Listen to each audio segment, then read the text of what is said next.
Bonjour, messieurs, bonjour, ben, je devrais dire bonsoir. Mesdames et messieurs, dans le fond, peut-être bonjour, bon matin, je sais pas à quel moment vous regardez ça, de toute façon. On est quoi, le 21 janvier? Les Canadiens affrontent les Lightning, si je ne me trompe pas.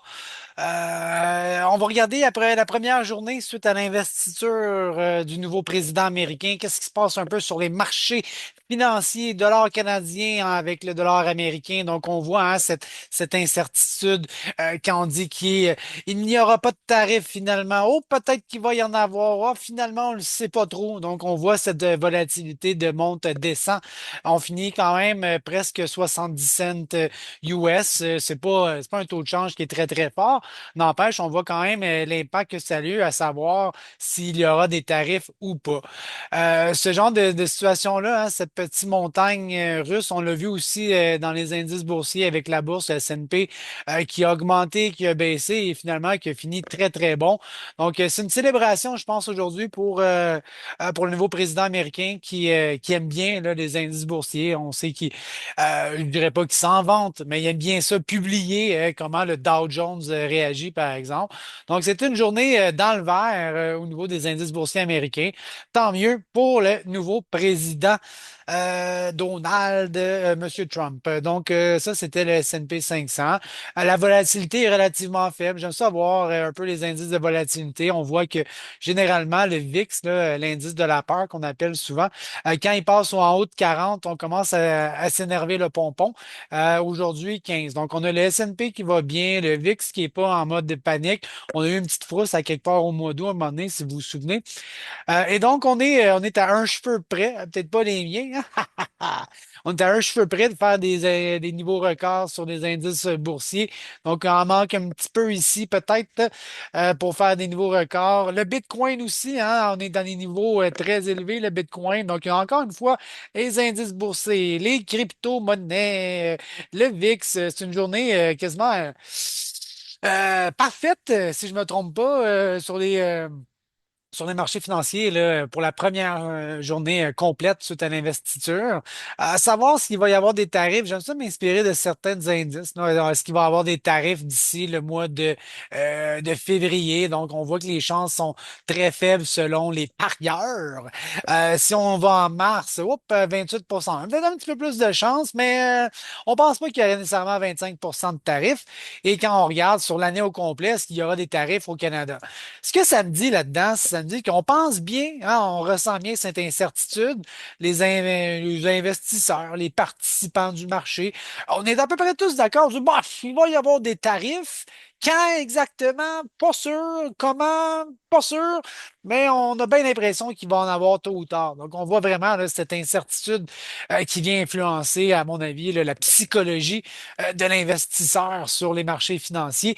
Je regarde les taux d'intérêt parce que c'est là que ça m'amène, évidemment. La semaine prochaine, le 29 janvier, marquez ça dans vos calendriers. Tu vas avoir autant la Fed que la Banque du Canada le mercredi prochain.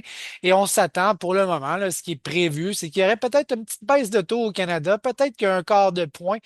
C'est ce qui est largement attendu, là. Je pense que à date, là, à moins d'une balle courbe dans les prochains jours, on ne saura pas, mais à peu près 80% du marché escompte une baisse de 25 points de base mercredi prochain. Et ben, pour la Fed, peut-être un petit peu plus incertain, je pense qu'on s'attend à un statu quo. Dans le grain, je regarde ça évidemment, hein, ça me passionne, ces marchés agricoles. On a le maïs qui remonte, hein, on voit une très belle construction avec des hauts de plus en plus hauts ici. Donc, on a vraiment là, un marché. À 4,90, techniquement, on revient sur les niveaux qu'on était pas mal l'année passée. Donc, tout ce qu'on a connu cet été, ben, on revient à la case presque départ au printemps. 4,90 du boisseau. Dans le soya, on est un petit peu moins hot quand même. On est à 10,67. On a quand même un rebond assez important, là, presque une pièce à la bourse. C'est pas rien. On était plus élevé au printemps. Et ben, dans le blé, bon, écoute, ici, ça va vraiment être une très belle élan, voir si on est capable de capitaliser là-dessus, comme on a fait peut-être un peu plus tôt à l'automne. On voit qu'on est loin derrière les prix du printemps. Donc, sur un graphique, quand j'ai mis les trois ensemble, j'aime ça vous donner une idée là, sur l'ensemble. Là, on voit le blé qui est plate ici. On voit le soya qui remonte un peu plus. Mais celui qui tire toute la gang, c'est le blé d'Inde. Donc, on voit où est la force. C'est étrange d'une certaine manière, parce que quand je regarde les bilans USDA qu'on a eu en janvier, les inventaires de fin de blé, quand même, c'est celui qui m'apparaissait le plus solide quand même. Les inventaires de fin il y a 2 ans, c'était 274 millions, 267 après, et cette année, c'est 257. Donc aujourd'hui, on se retrouve avec moins d'inventaire, moins d'inventaire, moins d'inventaire. Normalement, moins d'inventaire devrait avoir un prix plus élevé. C'est pas ce qu'on voit à la bourse. Fait que ça fait partie des mystères de la bourse, mon chum. Au niveau du maïs, ben là, on voit l'impact que ça a quand il y a moins de stock. On a baissé un petit peu les superficies, un petit peu. On a aussi baissé le rendement, ce qui fait que les inventaires de fin sont beaucoup plus proches de 1,5 milliard. Ils étaient 1,7. Donc, moins d'inventaire, un prix qui s'augmente. On voit que là, c'est un peu plus cohérent. Et dans le soya, ben, on est de 470 à 380. Là aussi, moins d'inventaire fait augmenter les prix avec un peu moins de rendement dans ce cas-ci aussi. Donc, voilà ce que ça donne. Quand je regarde la situation mondiale pour le CA, bon, on est toujours dans des niveaux assez élevés pour l'Amérique du Sud, autant le Brésil que l'Argentine.